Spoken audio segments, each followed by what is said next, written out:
ఇక్కడ ఉన్నటువంటి branch manager madam గారికి, registrar, my learned colleagues, faculty members, AR and DR and other university officials, students, NSS volunteers, అందరికీ ఈ సందర్భంగా చాలా సంతోషంగా ఉంది.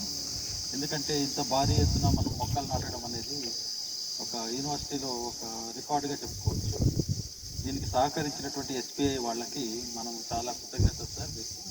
ఎందుకంటే మీరు మ్యాసివ్గా మాకు ఇన్ని మొక్కలు డొనేట్ చేశారు. ఎవరికి మా యూనివర్సిటీ మీద ఉన్నటువంటి అభిమానం అనుకోండి, నమ్మకం అనుకోండి, దానివల్ల ఇంత భారీగా మీరు మొక్కలు మాకు ఇచ్చారు. కాబట్టి ఈరోజు ఇక్కడ ఈ ప్లాంటేషన్లో మనము చేయడం ఒకటి, వాటన్నిటిని కూడా సేవ్ చేయడం ఒకటి.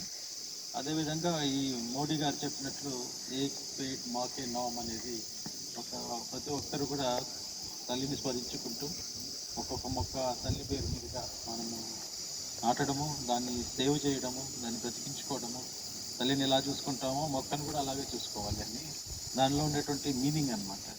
ఆ మీనింగ్తో పాటు వాటిని కూడా భవిష్యత్తులో అందరికీ ఉపయోగపడేలాగా చాలాసార్లు చెప్పుకున్నాము. చెట్లు అనేటువంటివి ఈ పర్యావరణాన్ని కాపాడుతుంది. మనకున్నటువంటి గ్లోబల్ వార్మింగ్ అవన్నీ తగ్గాలి, కార్బన్ ఫుట్ ప్రింట్ తగ్గాలి అంటే మనం పర్యావరణంలో ఉన్నటువంటి కార్బన్ డైఆక్సైడ్ లెవెల్స్ తగ్గించుకోవాలి.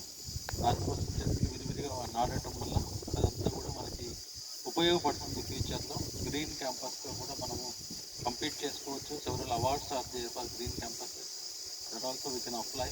సో ఈ సందర్భంగా ఎన్ఎస్ఎస్ కోఆర్డినేటర్కి, యూనివర్సిటీ మేనేజ్మెంట్కి, ఎస్బీఐ వాళ్ళకి మనస్ఫూర్తిగా కృతజ్ఞత తెలుపుకుంటూ ఈ కార్యక్రమాన్ని ప్రారంభోత్సవం చేస్తాము.